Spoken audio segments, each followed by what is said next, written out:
So today we go and collect a very expensive game that has taken weeks to get here and a lot of faff, and I'll explain that one later. I've got to venture out into the storm, literally. I'm not looking forward to that one. I also need to put away my last few CEX hauls because I haven't had the space up until now.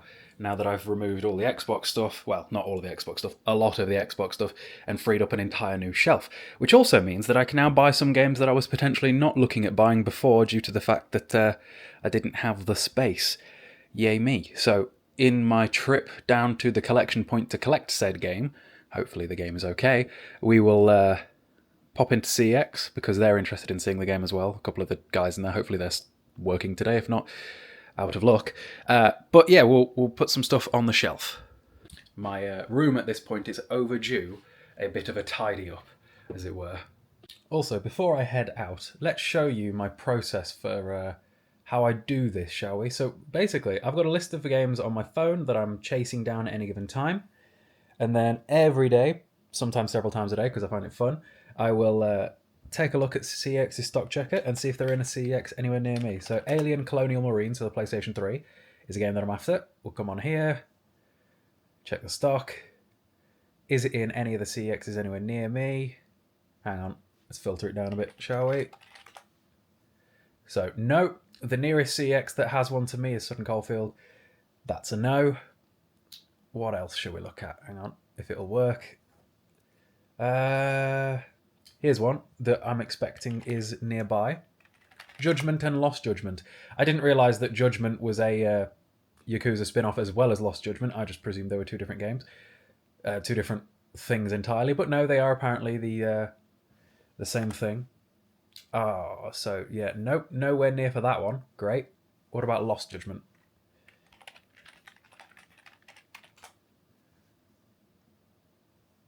£12 and £10, so they're decently cheap. Okay, so that one is in Cannock. So that one's doable. Is anything else in Cannock? Because it is a bit of a jaunt, and it's like, I don't usually like travelling for just one game. The Surge 2, this has been a pretty hard one to get. Derby. I've never been to Derby CEX, but I bet that's a pretty good CEX, because pretty often over the last few months they've had what I've been after, but never all at the same time. This one seems like it should be pretty common, because it's kind of a sports game. SmackDown vs. Raw 2008. It was the first one that I played on, quote-unquote, the next gen, after 2006 on PS2, and I remember it being my favourite, so I want to play it again. Okay, so that's nowhere near. Great. You'd think these would be more common, wouldn't you? What about Telltale's Walking Dead? That's on the PS4. The complete definitive. There you go. Use that. Off we go. So that's also nowhere near. This is not going well. What else? South Park Stick of Truth. The PS4, even though it's way, way cheaper and way, way more common on every other platform, but I want it on PS4. Chester, yep, that's a no. You see what I mean about how sometimes we get lucky, sometimes we don't? And this is basically what I do all the time, is I keep a list of stuff, and we just go and check. What about something cheap? Sitting Ducks for PS2. This, I've never got lucky with this. This is a game from my childhood that I've been after for a while. Erdington, nope. What about Ninja Gaiden 3?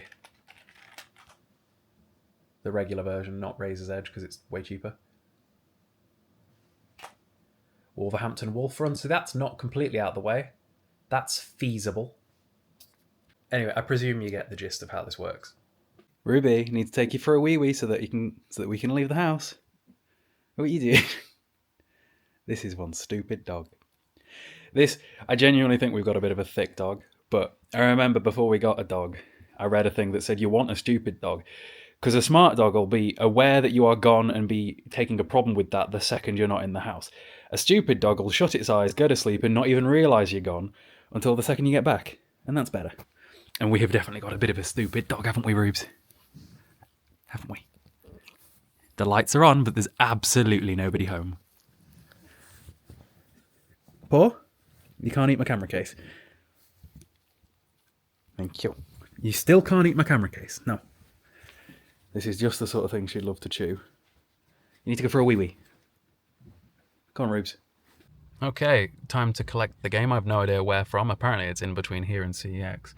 Because for some reason, when I ordered this game, it like said we could deliver it to the house, and then it couldn't deliver it to the house, and then customs stopped it, and then it went to France, and then I think at some point the Wicked Witch of Oz may have had it in her hand, because it seems to have just been gallivanting around the world before it actually made it to England. Well, first it went to Tamworth, then it went to Stoke, and then Stoke decided they weren't going to send it out.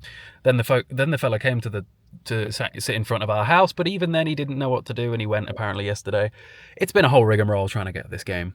But apparently it is now at the shop, so we can go and pick it up from wherever the shop is. Where's the shop? Let's go outdoors.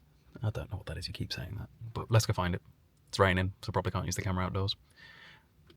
So having a browse at this CEX, granted there was nothing on the stock checker that I actually need, but you never know what you're going to find, especially when it comes to like steelbooks. For example, that Iron Man 2, tempted by that. But the steelbook, right, there was a Batman Arkham City one that I saw last time I was in here that was in just awful condition.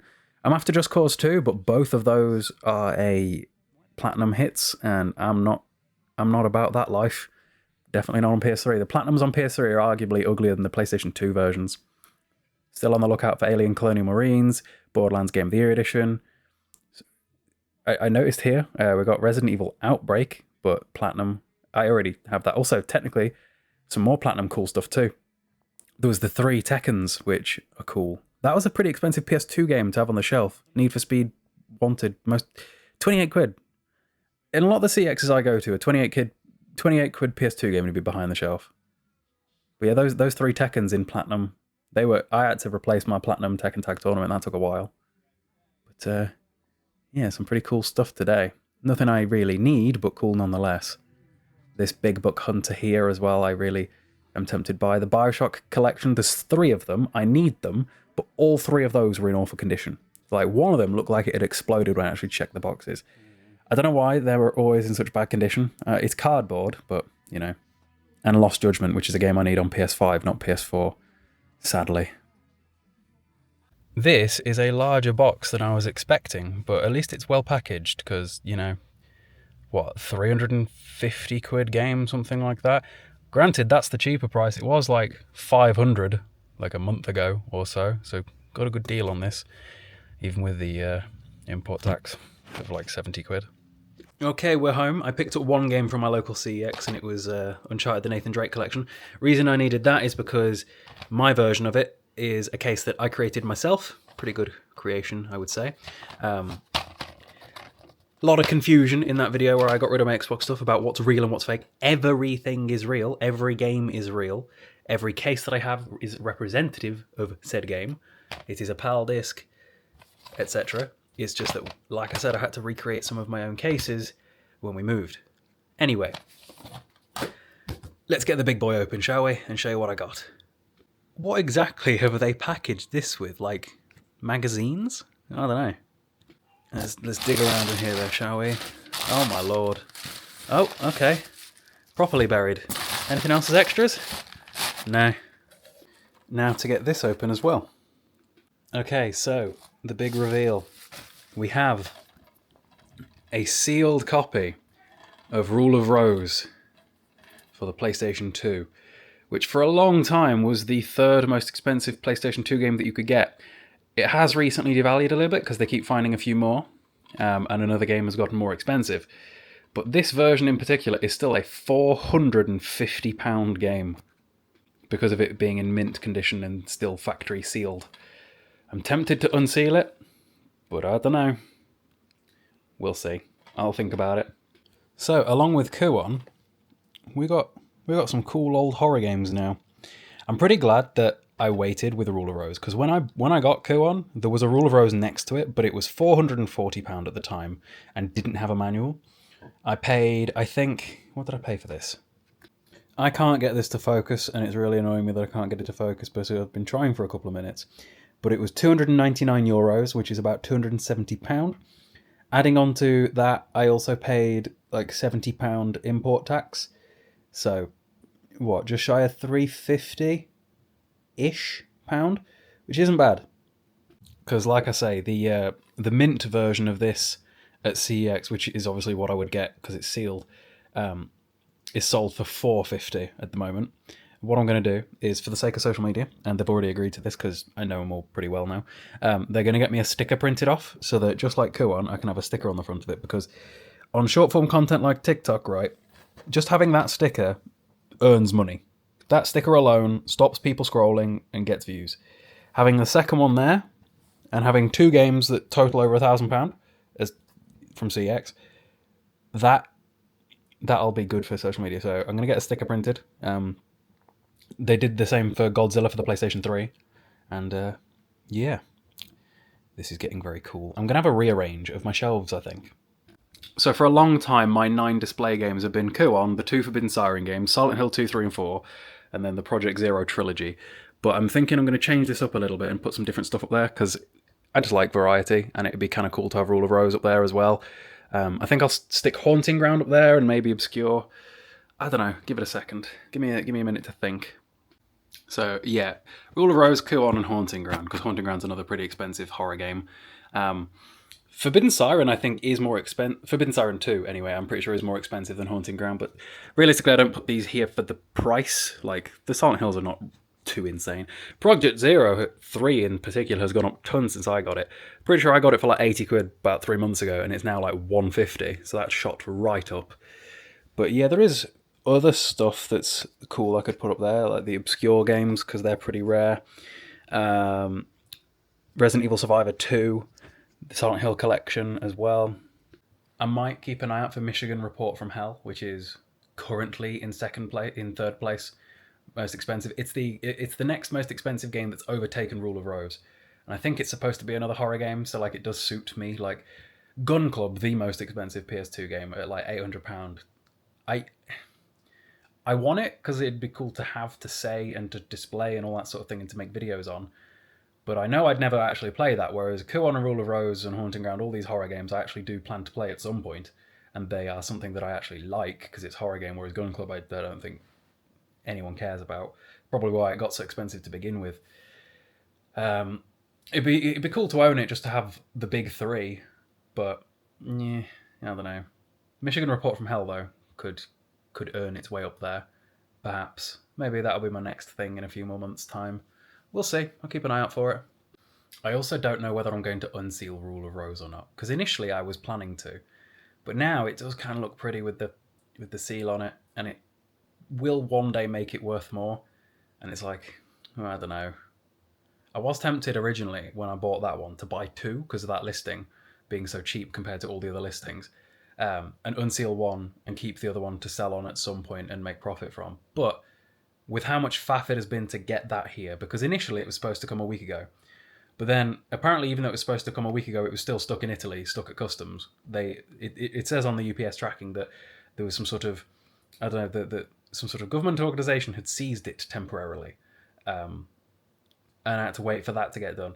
And then there was some sort of problem where it didn't want to deliver it to my house, and I had to choose a UPS drop-off point, which is why we had to go and collect it. And that was further annoyance from the top of there. And then for the game to get here, it's gone like... When did I actually order it? Hang on, let me check. I'm pretty sure it's been about 2 weeks. I ordered it at 11 PM on the 17th, so just about 2 weeks on the dot, which I suppose isn't completely awful for ordering a game online, but it definitely took longer than anything else I've ever imported. So I did import something a while ago. I bought a Biohazard Resident Evil collection for PS3, which was Resident Evil 4. In fact, I'll show you it rather than... show, don't tell, I suppose, is usually the rule of videos, isn't it? It's not short form where I can get away with that. Hang on. Let me flip you around. And then we're here somewhere. So yeah, this is a Japanese import. It's Resident Evil 4 and Code Veronica physically released for the PlayStation 3, which I thought was cool considering I've got most of the Resident Evil games that I care to own anyway. And I own like 12 different versions of Resident Evil 4 physically at this point. I now have a ton of stuff to start putting on my shelves as well, which is going to be fun. Still going to have a blank shelf, but yeah. Also, sometimes people ask about where the shelves are from. They're Billy bookcases from IKEA. And another frequently stated thing that I am not going to do is people are like, oh, you just put more shelves in. Somebody commented something along the lines of, and it was a pretty silly comment, saying, a real gamer would just put more shelves out. No, because what I've got right now suits the room. To have any more is to fill in space that doesn't need filling. Like, theoretically, I could put more there, but it'd block off the edge of those. There's no more space without cluttering the room. It's still an aesthetically pleasing room with the way everything is laid out. So yeah, there's no more room for shelves. And I tell you what I did get. I did get possibly one of the dumbest comments I've ever seen before. And some people are going to say, oh, you can't say that, that's mean. No, this person needs to know what they said was dumb so they can improve in future. Somebody said something along the lines of 2/3 of my collection isn't real and anything expensive gets returned to CEX the next day, which is absurd considering the amount of times I've shown Go on. It's absurd considering the amount of games that are shown all the time in these videos. Like, I don't understand how anybody with a rational brain can think that. And my thought process here is that people are like, oh, why does this annoy you so much? I just tend to block these people. And somebody raised that in one of the comments, right? On my last video going, oh, some comments being deleted. Yeah, if somebody says something really stupid, they get blocked. Because I'm not here to deal with that. That's how this works. That is the rule here. You say something stupid, you are gone. And I don't mean saying something stupid out of like ignorance or naivety, because that happens. You know, some people say things like, for example, no hate to this guy, but it was a bit of a silly thing to say. He said something along the lines of, a real gamer would get more shelves, they're like $2 at Walmart. And that is a silly thing to say because anybody that's listening to this video can hear that we don't have a Walmart, do we? You know? You can hear my voice. That didn't get blocked because that wasn't an attack on me so much. But anytime somebody does attack me, and that's pretty frequently, you should especially see on TikTok, they just get blocked because it's easier. I said in my last video that making social media videos as a living is often akin to trading your mental health for money, and it's because of comments like that. So I typically just see a stupid comment and I block it. Because, yeah, goodbye. That's how this works. You have freedom of speech, but not freedom of consequences. That's how that works. Anyway, little rant over. Happy with Rule of Rose. Glad that it finally got here after all this faff. Hope you guys enjoyed the video. Still debating whether or not I'm going to unseal it. And yeah, I've got some tidying away to do because my room is becoming quite the mess. See you in a bit. And if you haven't already, do be sure to subscribe.